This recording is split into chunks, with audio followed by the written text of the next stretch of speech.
Class 9, welcome back to my video class. Lastly you got a single video on the poem Mild the Mist Upon the Hill.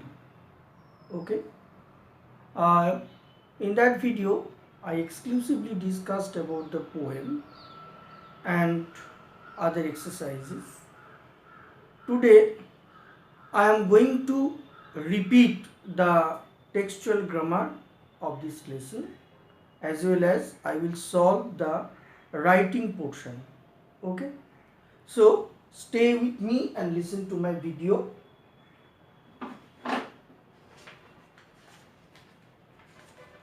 দেখো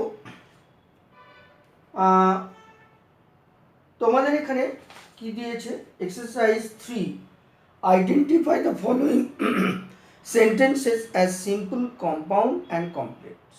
ওকে, দেখো প্রথম কোশ্চেনটা কি দিয়েছে, he is too short to climb the wall. Exercise 3 করছি, দেখো কি বলেছে, প্রথম প্রশ্নটা বলেছে he is too short, is too short to climb the wall, to climb the wall। তোমাকে সেন্টেন্সটা আইডেন্টিফাই করতে বলেছে, তাহলে সেন্টেন্সটা কিসে আছে, সিম্পল সেন্টেন্স বা সরল বাক্যে আছে। তাহলে এটা কি সিম্পল সেন্টেন্স, এটা কিসে আছে, সিম্পল সেন্টেন্সে রয়েছে। এই সিম্পল সেন্টেন্সকে যদি তোমাকে কি বলা হতো, কমপ্লেক্স করতে বলা হতো, তাহলে কি হতো, তাহলে এটাকে যদি কমপ্লেক্স করতে বলতো তাহলে কি হতো, he is so short, he is so short that he can not climb the wall. আমাদের এটা লিখতে হতো, কেমন। নেক্সট দেখো, তারপরে 2 নম্বরে কি বলেছে, 2 নম্বরে বলেছে the sky was blue, the sky was blue, আকাশটি ছিল নীল, the sky was blue, and the sun shone bright, and the sun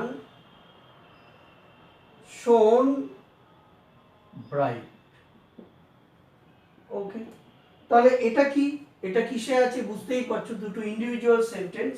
দেখো প্রথম সেন্টেন্সটা হচ্ছে the sky was blue, and second sentence the sun শোন ব্রাইট। ওকে, তাহলে এই সেন্টেন্স দুটো কি, মাঝখানে একটা কনজাংশন দিয়ে যুক্ত আছে।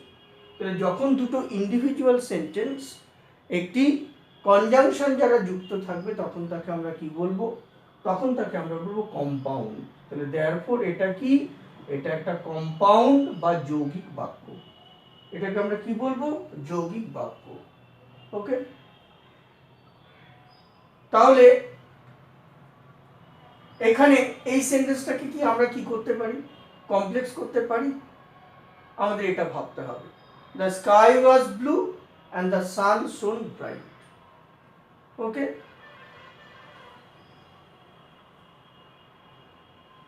তাহলে কি করতে পারি আমরা, এখানে লিখতে পারি, এটা সিম্পল করলে আমরা লিখতে পারি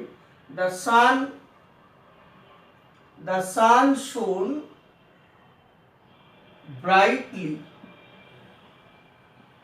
the sun shone brightly in the blue sky।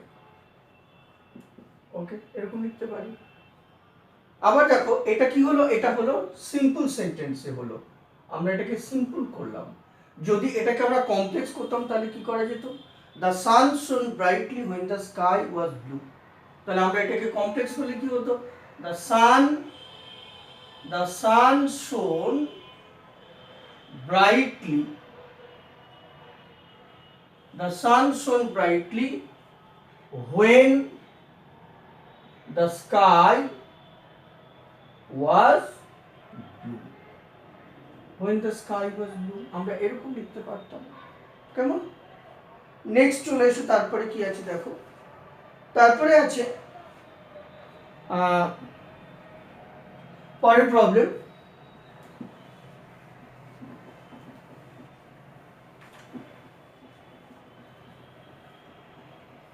পরের প্রবলেম কি রয়েছে, the old man who lived in a village, the old man who lived in a village, the old man who lived in a village believed, বিশ্বাস করত, কি বিশ্বাস করত, believed that the earth was flat, believed that the earth was flat. Okay, the old man who lived in a village believed that the earth was flat. তাহলে definitely এটা কিসে আছে, এটা কমপ্লেক্সে আছে।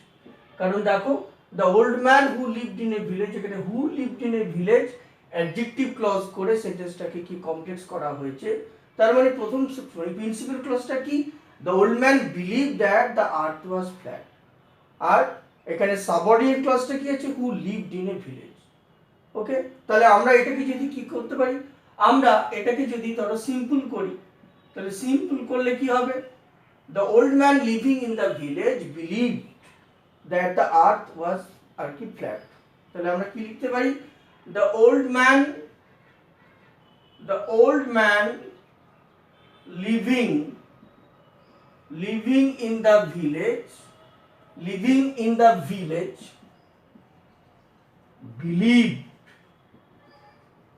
believed that the earth was flat। আমরা এরকম লিখতে পারি। ক্লিয়ার?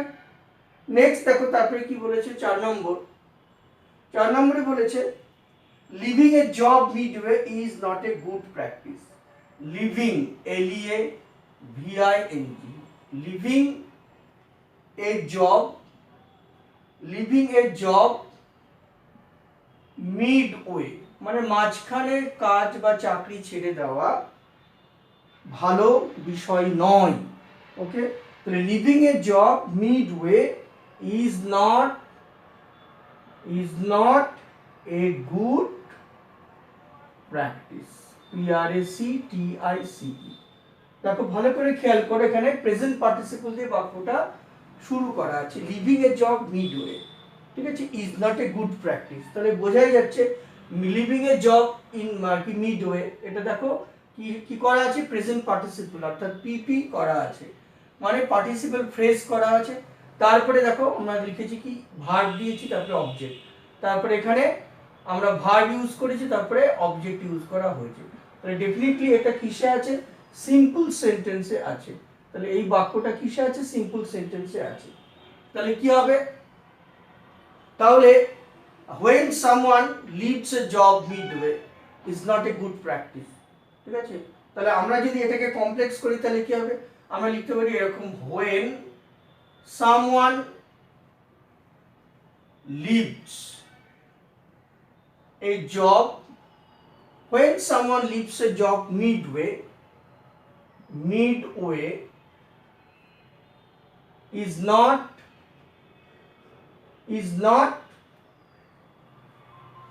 বা it is not a good practice, ওকে, বা it is not a good practice when someone leaves a job midway।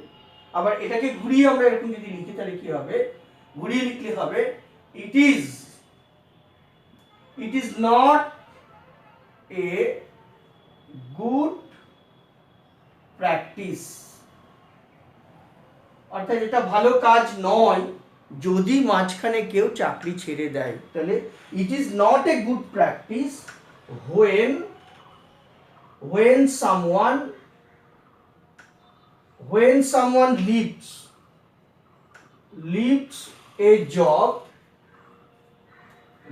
a job midway। ওকে, আমরা এভাবে লিখতে পারি। কেমন? নেক্সট কি বলেছে দেখো, পরেরটা, আগে বোর্ড মুছে দিই।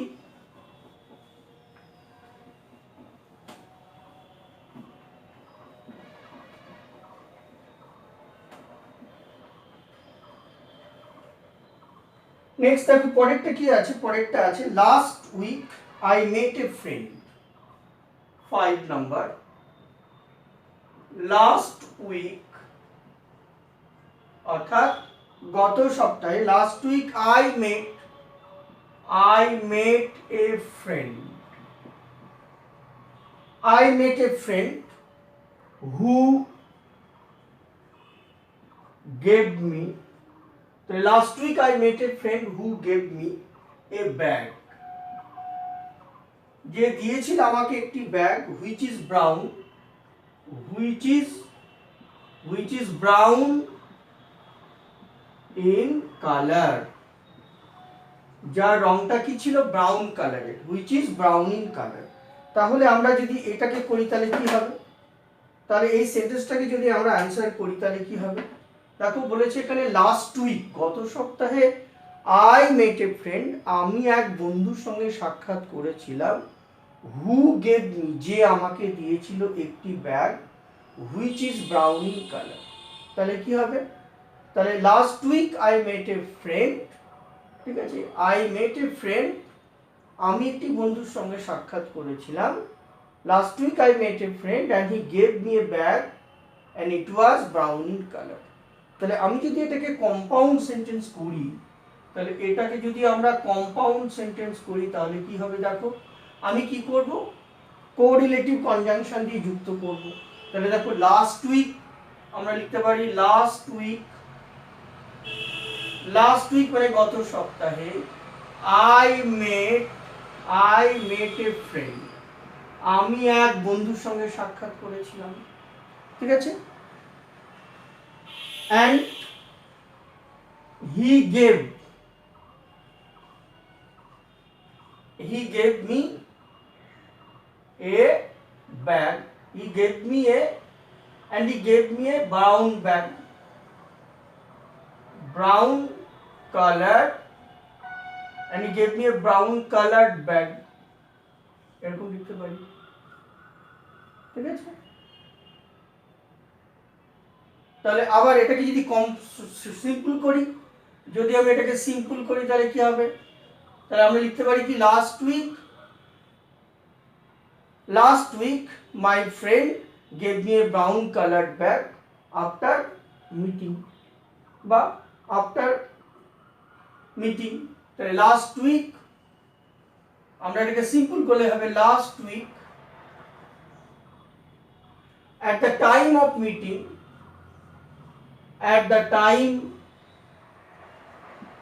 meeting,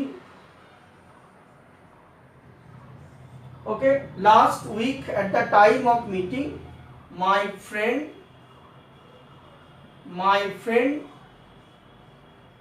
gave me a brown bag, শুধু ব্রাউন ব্যাগ লিখলেও হবে, ওকে, এরকম লিখলেও হবে, last week at the time of meeting my friend gave me a brown bag, ওকে। এইভাবে আমরা কি করতে পারি, সরল বাক্য করতে পারি, বোঝা গেল। এবারে চলে এসো পরের প্রবলেমে। পরের প্রবলেম কি বলেছে, এক্সারসাইজ 4। এবার এক্সারসাইজ 4 সলভ করি।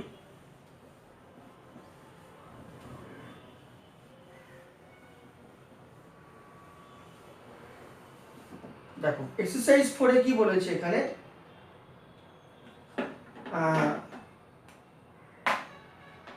কি বলেছে দেখো, the number 1 exercise 4, okay, question number 1 বলেছে the question was so easy that everyone could answer it। কি বলেছে, the question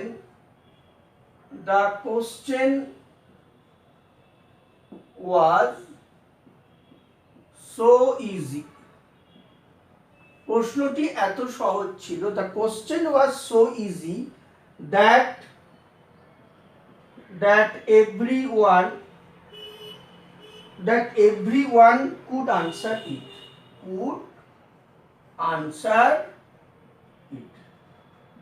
যে কেউ প্রশ্নটির উত্তর করতে পারত, that everyone could answer it।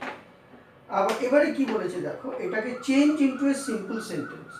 তাহলে দেখো এটা কিসে আছে, the question was so easy that everyone could answer it. প্রশ্নটি এত সোজা ছিল যে যে কেউ উত্তর করতে পারত। তাহলে তাহলে এটাকে সরল বাক্য করলে কি হবে? প্রশ্নটি সোজা, প্রশ্নটির উত্তর যে কেউ করতে পারত। সোজা প্রশ্নটির উত্তর যে কেউ করতে পারত। তাহলে তোমাকে দেখো এই কমপ্লেক্স সেন্টেন্সটাকে আমরা কমপ্লেক্সকে কি করতে হবে? তোমাকে সিম্পল সেন্টেন্স করতে হবে। তাহলে আমরা কমপ্লেক্স থেকে সিম্পল করলে কি হবে? তাহলে আমাকে সাবঅর্ডিনেট আর কি যে ক্লজটা রয়েছে সেই সাবঅর্ডিনেট ক্লজটাকে আমাদেরকে রিমুভ করতে হবে। তাহলে কি করব দেখো, তাহলে কি হবে? The question was so easy for everyone two answer. তাহলে আমরা লিখতে পারি দ্য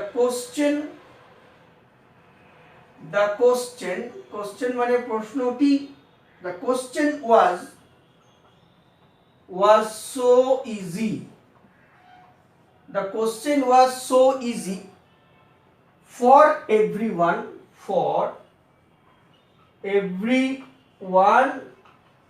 okay, to answer. আমরা এরকম লিখব, the question was so easy for everyone to answer. তাহলে কি হলো? সরল বাক্য হয়ে গেল। ওকে, অথবা আর কি করতে পারি? everyone could answer the easy question. অথবা এরকমও লিখতে পারি, everyone could answer, অর্থাৎ যে কেউ উত্তর করতে পারতো। everyone could answer the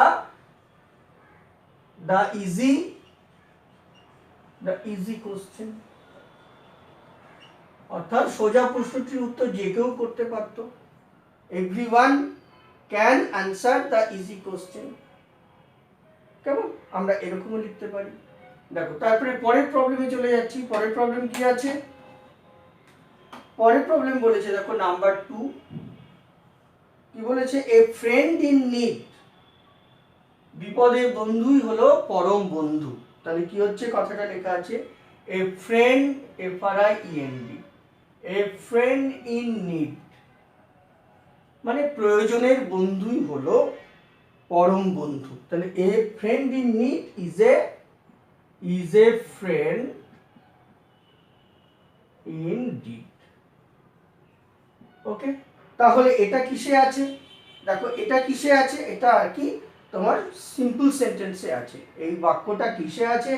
এটা সিম্পল সেন্টেন্সে আছে।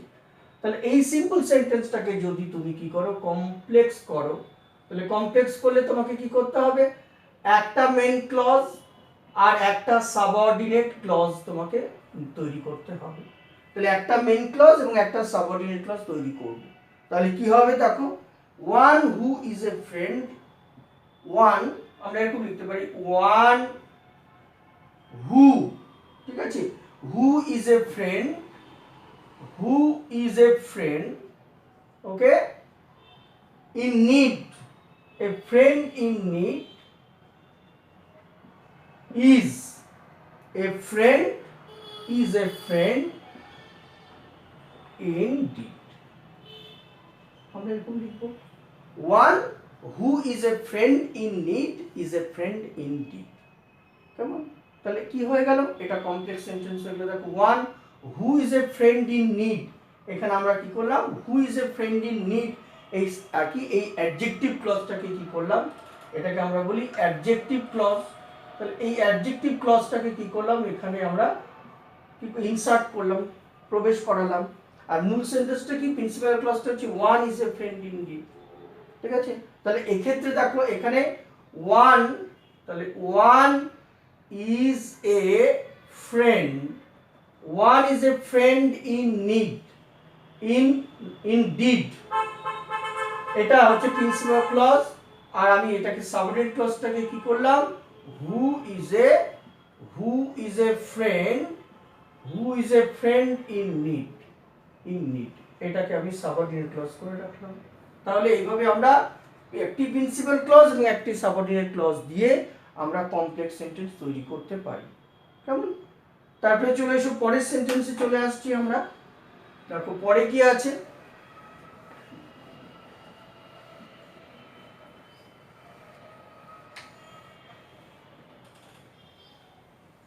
পরে আছে দেখো, পরের সেন্টেন্সটা হচ্ছে do or die.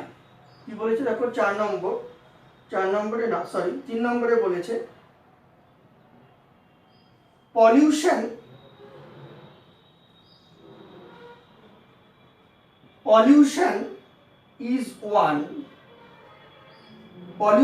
is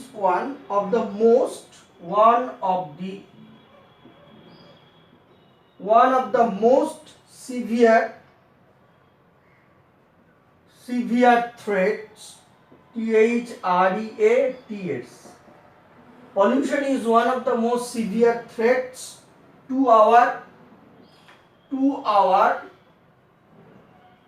beautiful planet. ওকে, তাহলে দূষণ হলো আমাদের গ্রহ অর্থাৎ আমাদের এই পৃথিবীর কাছে একটি আর কি ভয়ঙ্কর আতঙ্ক। ওকে, তাহলে এইটাকে আমরা কি আছে দেখো, তাহলে এটা কিসের কমপ্লেক্স কি কম্পাউন্ডে করতে বলেছে। ওকে, তাহলে pollution is one of the most severe threats to our beautiful planet. Simple সেন্টেন্সে আছে, তাহলে এটা সিম্পলে আছে, তোমাকে কি করতে হবে, এটাকে কম্পাউন্ড করতে হবে, কম্পাউন্ড সেন্টেন্সে কনভার্ট করতে হবে। তাহলে আমি যদি এটাকে কম্পাউন্ডে বা যৌগিক বাক্যে কনভার্ট করি, তাহলে কি লিখবো, আওয়ার প্ল্যানেট ইজ বিউটিফুল। আমি লিখলাম দেখো, এরকম লিখবো, আওয়ার প্ল্যানেট ইজ বিউটিফুল। তাহলে আমাদের গ্রহটি সুন্দর, তাহলে আওয়ার প্ল্যানেট ইজ বিউটিফুল। এবার বাট দিয়ে আমি আর একটা সেন্টেন্স তৈরি করব। But pollution is one, but pollution is one of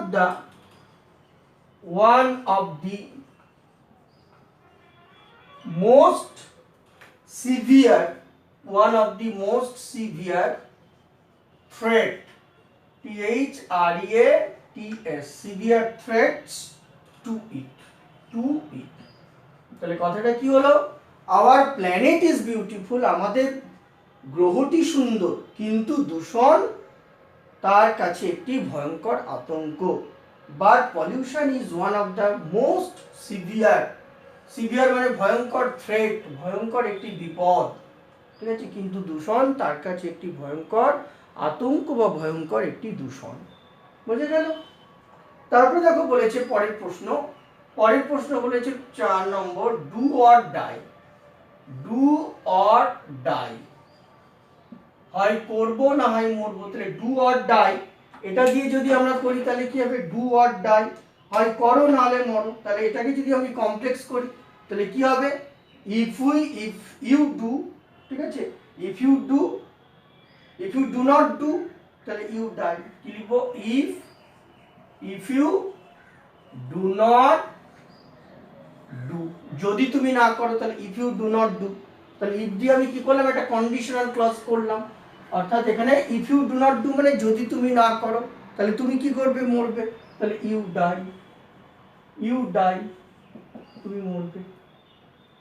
ওকে, এরকম হবে। তাহলে এটা হলো এটাকে কি বলেছে দেখো, ডু অর ডাই। এই সেন্টেন্সটাকে আমরা কি করলাম, আমরা কমপ্লেক্স সেন্টেন্সে কনভার্ট করলাম। নেক্সট পরেরটায় চলে যাচ্ছি।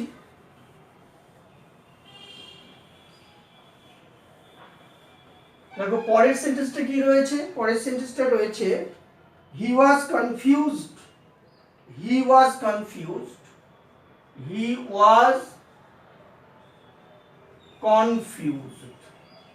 সে হতবাক হয়েছিল, সে কনফিউজড হয়েছিল, অ্যান্ড স্টপড ওয়ার্কিং, এবং স্টপ ওয়ার্কিং, এবং কাজ থামিয়ে দিয়েছিল। ওকে, তাহলে হি ওয়াজ কনফিউজড অ্যান্ড হি স্টপিং, তাহলে এটা কিসে আছে দেখো, এটা কম্পাউন্ড সেন্টেন্সে আছে। এই কম্পাউন্ড সেন্টেন্সটাকে তোমাকে কি বলেছে, এটাকে সিম্পল করতে বলেছে, এটাকে সিম্পল সেন্টেন্সে আমরা কনভার্ট করব। তাহলে যদি সিম্পল সেন্টেন্সে কনভার্ট করি তাহলে কি হবে, he stopped working in confusion. তাহলে আমি এটাকে যদি কম্পাউন্ড করি মানে আর কি সিম্পল সেন্টেন্স করি, এটা কম্পাউন্ডে আছে, সিম্পল সেন্টেন্স করলে কি হবে, he stopped working in confusion, তাহলে আমি লিখবো he stopped, STOPPED, he stopped working, সে কাজ থামিয়ে দিয়েছিল। কেন, তাহলে ইন কনফিউশন, আমি কনফিউজড, এটা ভার্বে আছে, আমি এটাকে নাউন করে দিলাম, কনফিউজ থেকে কনফিউশন করে দিলাম, CONFUSION, কনফিউশন করে দিলাম। তারপরে দেখো পরেরটা কি বলেছে, এছাড়া আমরা কি করতে পারি, এটাকে আমরা আবার ডিং দিয়েও লিখতে পারি, তাহলে বিং কনফিউজড আমরা এরকম লিখতে পারি, অর্থাৎ পিপিটাকে আমি আগে করলাম, অর্থাৎ পার্টিসিপল ফ্রেজটাকে আগে লিখতে পারি, তাহলে বিং কনফিউজড, অর্থাৎ কনফিউজড হয়ে, বিং কনফিউজড মানে হতবাক হয়ে সে কি করেছিল, he stopped, STOPP, stopped working, WORKING, তাহলে বিং কনফিউজড হি স্টপড ওয়ার্কিং, এটাকে আমরা কি বলবো, হ্যাঁ এইভাবে আমরা কি করতে পারি, সরল বাক্য করতে পারি, ঠিক আছে। অর্থাৎ যদিও আর কি এই প্রশ্নগুলো ভালো করে তোমরা কি করবে, ভিডিওটা ভালো করে মন দিয়ে শুনবে এবং তারপরে তোমরা সলভ করবে, কেমন, তাহলে নিশ্চয়ই বোঝা গেল। অর্থাৎ এই লেসনের গ্রামাটিক্যাল পার্টটা আমি কি করলাম, আর একবার তোমাদের সামনে তুলে ধরলাম বা রিপিট করলাম ফর ইয়োর বেটার আন্ডারস্ট্যান্ডিং, কেমন। তাহলে আজকে এই পর্যন্তই, সবাই মন দিয়ে পড়াশোনা করো আর বাড়িতে থেকো, ভালো থেকো, সুস্থ থেকো, থ্যাংক ইউ।